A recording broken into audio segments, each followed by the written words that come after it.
a mensagem dessa manhã, e ela se encontra no livro de 2 Reis, capítulo 3, os versos 4 ao 24.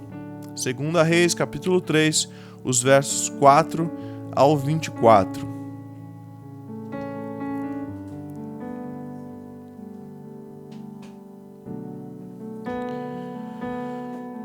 Segunda Reis, capítulo 3, os versos 4 ao 24. Ora, Messa, rei de Moabe, tinha muitos rebanhos e pagava como tributo ao rei de Israel 100.000 cordeiros e a lã de 100.000 carneiros. Mas depois que Acabe morreu, o rei Moabe rebelou-se contra o rei de Israel. Então, naquela ocasião, o rei Jorão partiu de Samaria e mobilizou todo Israel. Também enviou essa mensagem a Josafá, rei de Judá: o rei de Moabe rebelou-se contra mim. Irás acompanhar-me na luta contra Moabe? Ele respondeu: sim, eu irei. Serei teu aliado. Os meus soldados e os meus cavalos e os teus serão um só exército. E perguntou: por qual caminho atacaremos? Respondeu Jorão: pelo deserto de Edom. Então o rei de Israel partiu com os reis de Judá e de Edom. Depois de uma marcha de 7 dias, já havia acabado a água para os homens e para os animais. Exclamou então o rei de Israel: e agora? Será que o Senhor ajuntou a nós os 3 reis para nos entregar nas mãos de Moabe? Mas Josafá perguntou: será que não há aqui profeta do Senhor para que possamos consultar o Senhor por meio dele? Um conselheiro do rei de Israel respondeu: Eliseu, filho de Safate, está aqui. Ele era auxiliar de Elias. Josafá prosseguiu: a palavra do Senhor está com ele. Então o rei de Israel, Josafá e o rei de Edom foram falar com ele. Eliseu disse ao rei de Israel: nada tenho que ver com você. Vá consultar os profetas de seu pai e de sua mãe. Mas o rei de Israel insistiu: não, pois foi o Senhor que nos ajuntou 3 reis para entregar-nos na mão de Moabe. Então Eliseu disse: juro pelo nome do Senhor dos exércitos, a quem sirvo, que se não fosse por respeito a Josafá, rei de Judá, eu não olharia para você, nem mesmo lhe daria atenção. Mas agora tragam-me um arpista. Enquanto o arpista estava tocando, o poder do Senhor veio sobre Eliseu. E ele disse: assim diz o Senhor, cavem muitas cisternas nesse vale, pois assim diz o Senhor, vocês não verão vento nem chuva. Contudo, este vale ficará cheio de água, e vocês, seus rebanhos e seus outros animais beberão. Mas para o Senhor isso ainda é pouco. Ele também entregará Moabe nas suas mãos. Vocês destruirão todas as suas cidades fortificadas e todas as suas cidades importantes. Derrubarão toda árvore frutífera, taparão todas as fontes e encherão de pedras todas as terras de cultivo. No dia seguinte, na hora do sacrifício da manhã, a água veio descendo da direção de Edom e alagou a região. Quando os moabitas ficaram sabendo que os reis tinham vindo para atacá-los, todos os que eram capazes de empunhar armas, do mais jovem ao mais velho, foram convocados e posicionaram-se na fronteira. Ao se levantarem na manhã seguinte, o sol refletia na água. Para os moabitas que estavam defronte dela, a água era vermelha como sangue. Então gritaram: é sangue! Os reis lutaram entre si e se mataram. Agora, ao saque, Moabe! Quando, porém, os moabitas chegaram ao acampamento de Israel, os israelitas os atacaram e os puseram em fuga. Entraram no território de Moabe e o arrasaram. Pai, obrigado pela tua santa palavra. Que nessa manhã possamos entender mais de ti. Que a palavra vá ao encontro dos nossos corações, daquilo que precisamos. Amém. A Bíblia conta muitas histórias de guerra que para nós muitas vezes parece estranho ou difícil de entender. Fica complicado de entender. Mas serve para nos ensinar sobre as nossas próprias batalhas que enfrentamos. Essa história nos fala sobre lutas exteriores e também lutas interiores.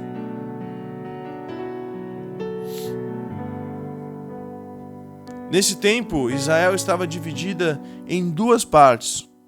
Estava dividida entre norte e sul. O povo de Israel e o povo de Judá, eles estavam nessa batalha. Jorão, ele era rei da nação de Israel, governando em Samaria, ao norte. Filho de Jezabel e Acabe, não servia ao Senhor, embora nem de longe alcançasse a perversidade de seus pais. Jorão era do tipo de pessoa que não busca Deus, mas que quando a barriga dói, ele é o mais crente possível. Ele busca ajuda de todos os lados. Eu já falei aqui algumas vezes na programação, quando trazia a mensagem, que quando eu era adolescente, um pouco mais novo, eu em época de prova, por mais que eu estivesse longe de Jesus, eu era o mais crente possível. Porque eu queria falar para Deus, tô aqui, olha para mim. Então, quando a gente passa algo difícil, é muito fácil ser crente. É muito fácil a gente dizer que serve a Deus. A gente tá precisando de algo, então a gente corre atrás de Jesus. Mas quando tá tudo bem, a gente tem uma certa dificuldade de ser crente. Messa era rei de Moabe, uma nação gentílica ao sul, próximo a Judá. Messa devia ao pai de Jorão e foi quando Acabe morreu.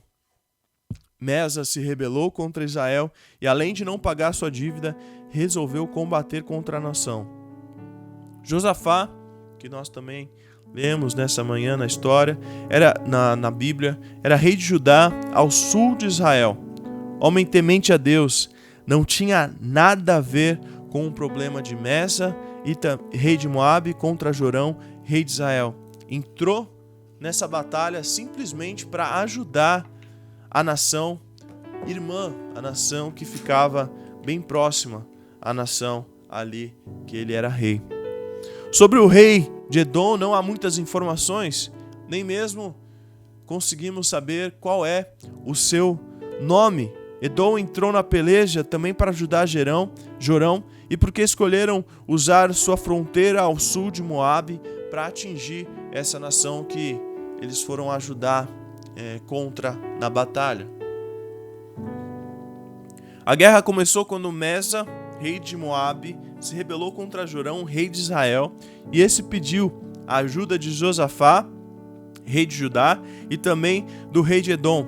Então, todos esses reis foram com seus exércitos contra um.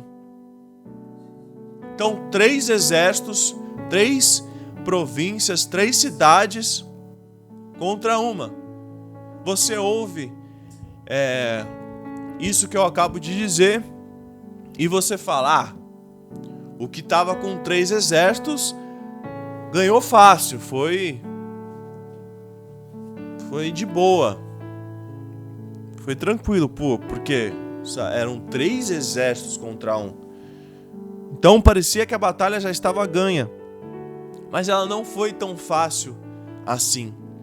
E nessa manhã eu pergunto para mim e para você, como vencer as batalhas das nossas vidas? E a gente vai comparar essa guerra que a gente acabou de ler com as lutas que vivemos no dia a dia e aprendermos como devemos vencer. Muitas vezes parece que a batalha está perdida, não tem como ganhar, não tem como conseguir, mas, como eu disse, a última palavra é do Senhor. Primeiro ponto dessa mensagem de 3 pontos que eu quero compartilhar com você nessa manhã de quinta-feira. A luta interior. Eram 3 reis contra apenas um rei. De maneira que, aos olhos humanos, a batalha já estava ganha, como eu acabei de dizer. Contudo, quando ficaram sem água para beber, eles se enfraqueceram. Além da guerra exterior, também tinha uma luta interior dentro de suas vidas. Eles ficavam, além de estarem preocupados com a batalha que eles iam ter que enfrentar, eles começaram a ficar preocupados com a própria saúde. Como a gente vai lutar, como a gente vai caminhar, como a gente vai guerrear, se a gente não tem água pra gente, se a gente não tem água para os nossos animais.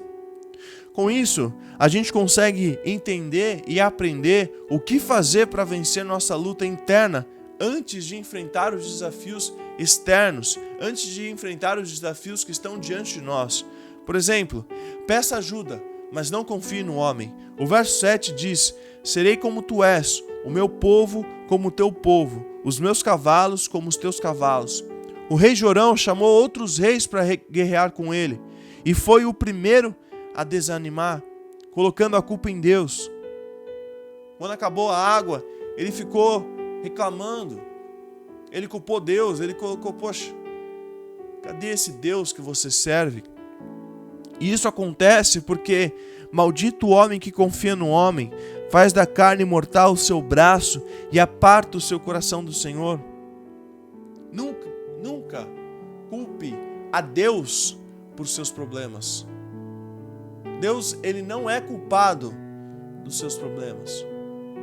Ninguém, ao ser tentado, diga: sou tentado por Deus, porque Deus não pode ser tentado pelo mal e Ele mesmo a ninguém tenta. Por outro lado, nós não podemos nos isolar de tudo e de todos, achando que nós podemos lutar sozinhos. Precisamos procurar reforço com pessoas próximas ou mais preparadas. A gente tem que saber com quem a gente anda. A gente precisa ter pessoas ao nosso lado. Você precisa de gente para caminhar. Você precisa ter um parceiro, uma parceira de oração. Você precisa ter um amigo que é parceiro, que caminha junto com você, que está com você nos momentos difíceis, que está com você nos momentos não tão difíceis também. Porque se caírem, um levanta o companheiro. Ai, porém, do que estiver só, pois caindo, não haverá quem o levante. Um ao outro ajudou, e ao próximo disse: sê forte.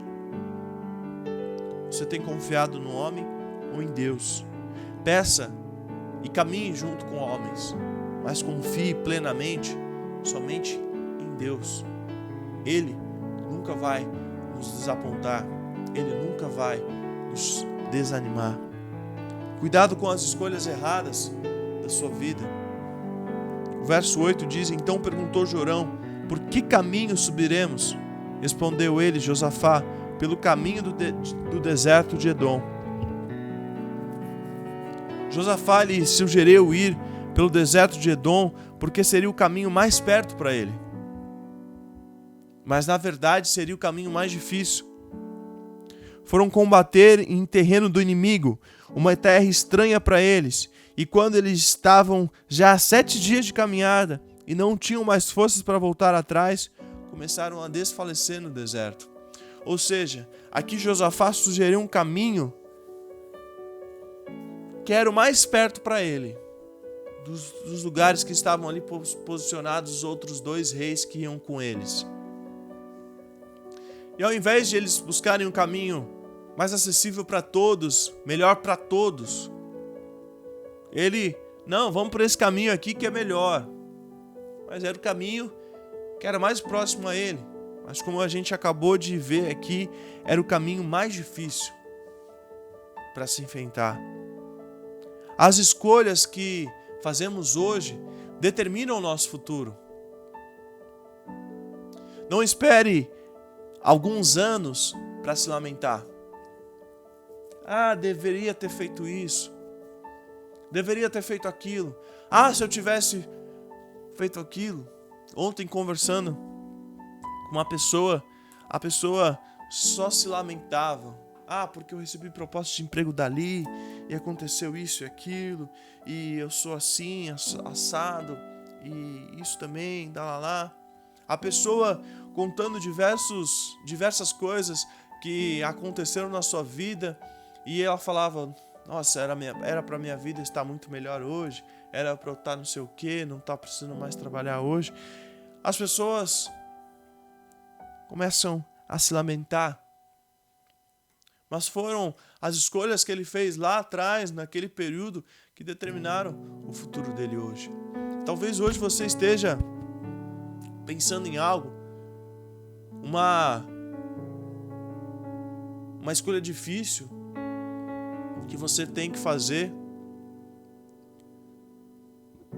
e você está remediando, você está adiando, você está colocando reticências, você está colocando muitos poréns. Se hoje você tem força, se hoje você tem disponibilidade, se hoje você pode, não deixe para amanhã, não deixe para depois. Não espere chegar o tempo em que você diga: poxa vida, deveria ter feito isso, deveria ter feito aquilo. Meu irmão, eu estou aqui hoje para dizer para você que nem sempre o caminho mais curto é o melhor caminho. Nem sempre o caminho que fala que é mais perto é o melhor caminho. Às vezes você precisa caminhar mais. Às vezes você precisa passar por algumas experiências para que você esteja mais preparado ali. Jesus disse: entrai pela porta estreita, porque larga é a porta e espaçoso o caminho que conduz para a perdição, e são muitos os que entram por ela. Por isso também é preciso tomar cuidado com quem você procura para pedir opinião, para quem você pede conselho.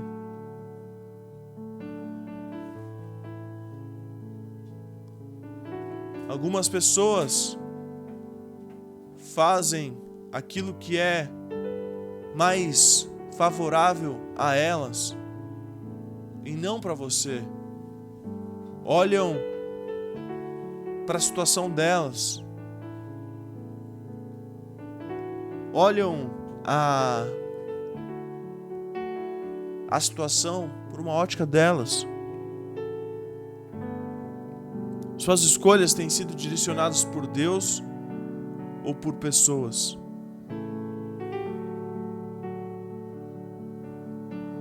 Ore antes de tomar qualquer decisão. Terceiro tópico desse primeiro ponto: reconheça as suas fraquezas. Após 7 dias de marcha, não havia água para o exército. Os 3 exércitos estavam equipados com armas, cavalos, carruagem, soldados treinados e tudo mais que um exército precisa para uma guerra. Mas eles esqueceram de algo, um pequeno detalhe: água. Eles tinham tudo, porém eles não tinham água. Eles não poderiam enfrentar os seus inimigos, porque estavam enfraquecidos de sede. Olha que cúmulo. Eles estavam com sede no meio do deserto. Que coisa terrível é sentir sede. Ninguém vive sem água. Porém, Jesus disse: aquele, porém, que beber da água que eu lhe der, nunca mais terá sede. Pelo contrário, a água que eu lhe der será nele uma fonte a jorrar para a vida eterna. Assim como não existe vida sem água, também não podemos viver sem Jesus. Muitas pessoas não conseguem vencer suas lutas porque sentem uma sede interior, um vazio, uma insatisfação, carências emocionais que fragilizam a vida, ficam sem forças. Você já sentiu sede, você sabe como é. Muitas pessoas estão com sede em sua alma. É muito importante reconhecer as fraquezas para buscar forças para vencer, tapar as brechas e ser dependente de Deus. Ele nos fortalece. 2 Coríntios 12:10 diz: porque quando sou fraco, então é que sou forte. Você tem reconhecido as suas fraquezas? Você tem sentido uma sede espiritual, uma sede na sua alma? Reconheça as suas limitações e seja fortalecido por Deus. Segundo ponto, a saída. No meio do deserto e sem água, eles não sabiam o que seria pior: voltar para trás ou enfrentar o inimigo, mesmo sabendo que eles não tinham condições. E foi nessa encruzilhada que eles procuraram uma saída. E para você hoje, sempre há uma saída. Não se desespere. Se a solução não estiver de um lado nem de outro, certamente estará lá no alto, vindo de Deus. Por isso é importante saber como encontrar essa saída. Primeiro, procure servos de Deus. Perguntou, porém, Josafá: não há aqui algum profeta do Senhor para que consultemos ao Senhor por ele? Como eu disse, no momento que eles precisaram, eles se lembraram de quem? Servos de Deus. Jorão procurou o rei Josafá para ajudá-lo, e quando perceberam que tomaram uma decisão sem consultar a Deus, onde eles viram que tudo estava dando errado, Josafá resolveu buscar ao Senhor. Antes de continuar, ele perguntou se ali havia algum profeta de Deus para interceder por eles. O Jorão não gostava do profeta Eliseu, e este lhe resistiu por saber que seguia a maldade de seus pais. Mas por causa do rei Josafá, que era temente a Deus, o profeta intercedeu por eles e Deus respondeu com a sua misericórdia. É muito importante saber com quem anda, e não vos enganei, as más conversações corrompem os bons costumes. O discipulado é uma forma de preparar o cristão para ser imitador de Cristo. Se você estiver com pessoas de Deus, certamente tudo que vocês fizerem juntos será abençoado pelo Senhor. Mas se você estiver com pessoas que não são de Deus, que não te levam para o caminho correto, você vai estar longe de Deus. É matemática simples. Quanto mais pessoas de Deus, mais perto de Deus. Pessoas de Deus com pessoas do mundo, mais longe de Deus. Você tem andado com pessoas de Deus, com servos de Deus? Seja um discípulo e procure pessoas que te edifiquem. Adore ao Senhor.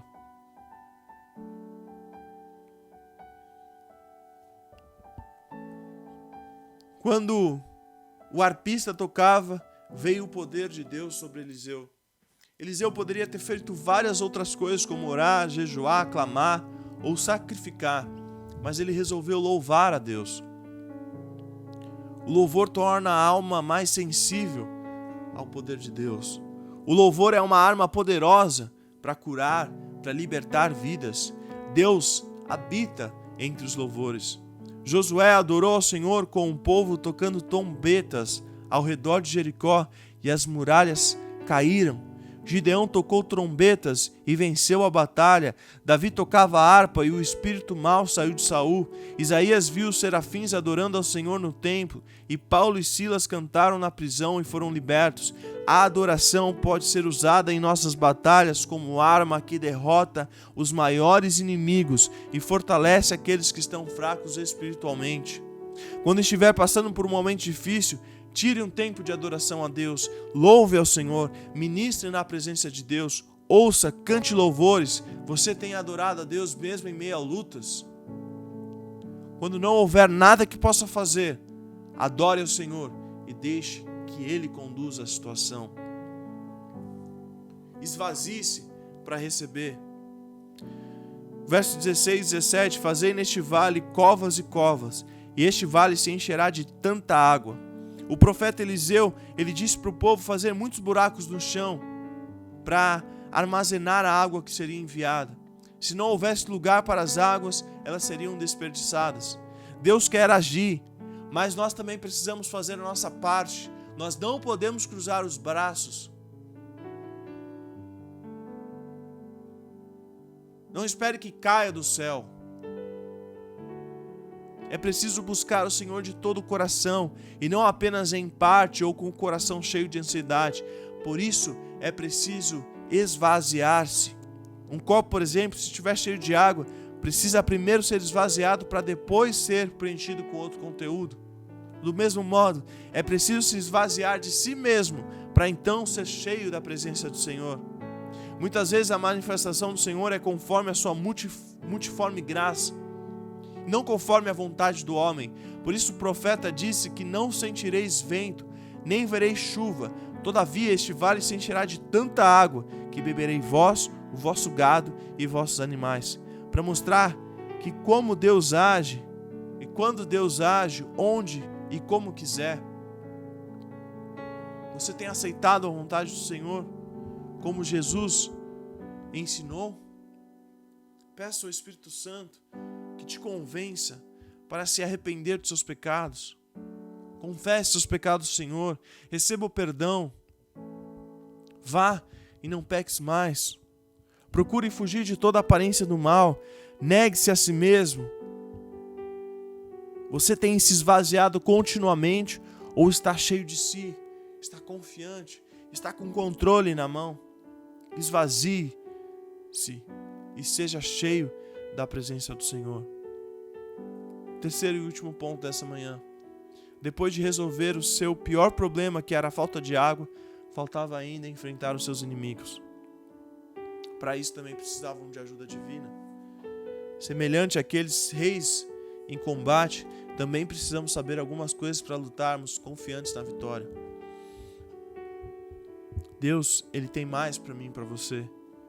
Verso 18, isto ainda é pouco aos olhos do Senhor, de maneira que também entregará Moabe nas vossas mãos. Primeiro, Deus ele resolveu o problema interior, para depois ajudar na batalha. Muitos pedem uma bênção, uma vitória, mas esquecem de cuidar da vida espiritual, esquecem de cuidar do interior, querem apenas bênçãos e vitórias no exterior. Muito mais do que isso, Deus quer que você seja uma bênção. O Senhor não te abençoa segundo os seus merecimentos ou necessidades. Ele tem vida abundante para você. Ele te abençoa segundo a sua vontade. Creia que independente de qualquer situação, Deus é a sua fonte inesgotável e sempre terá muito mais para realizar em sua vida. Não é porque você faz algo que você recebe de Deus. Deus ele não é um compensador de coisas boas que fazemos na vida.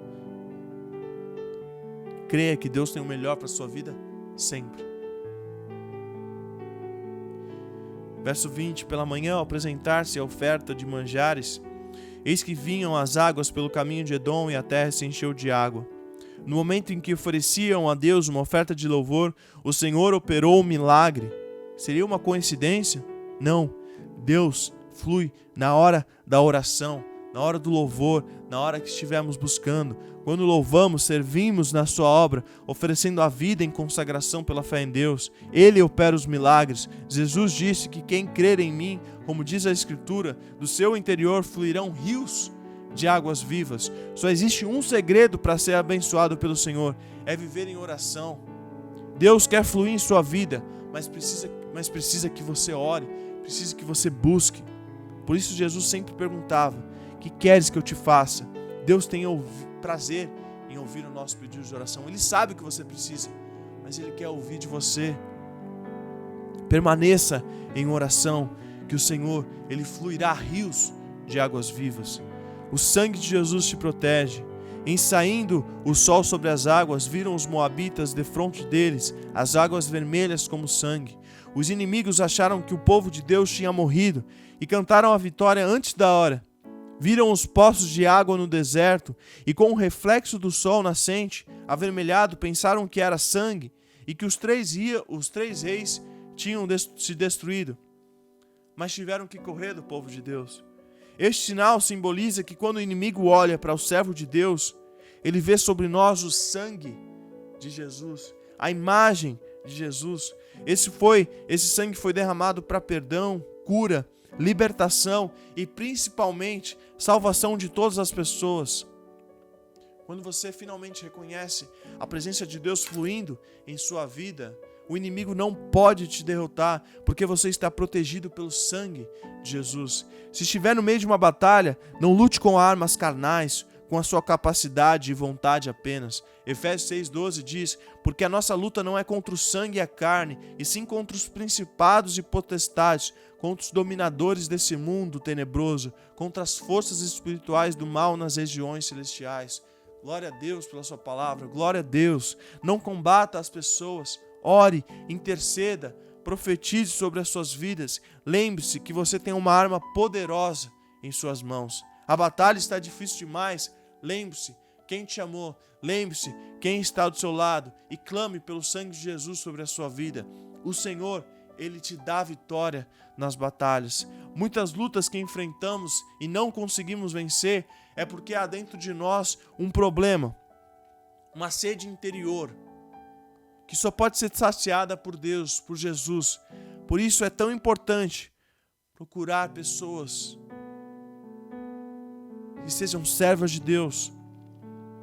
Tomar cuidado com as escolhas erradas, com os caminhos que temos ido e reconhecer as nossas fraquezas. Adore ao Senhor de todo o seu coração, esvazie-se para receber o que Deus tem para te dar. Você pode confiar, sim, Deus tem mais para você. Você não está sozinho, meu irmão. Você não está sozinha, minha irmã, nessa batalha. Por mais que você tenha tomado decisões erradas, por mais que você tenha tomado caminhos diferentes, creia que Deus hoje quer estar com você lutando essa batalha. Creia que Deus hoje quer saciar sua sede, te cobrir com o sangue de Jesus e te dar a vitória. Eu só te peço uma coisa nessa manhã: não desista de lutar, não desista. Aquele que te prometeu é fiel para cumprir. Que Deus abençoe a sua vida de maneira poderosa nessa manhã, em nome de Jesus.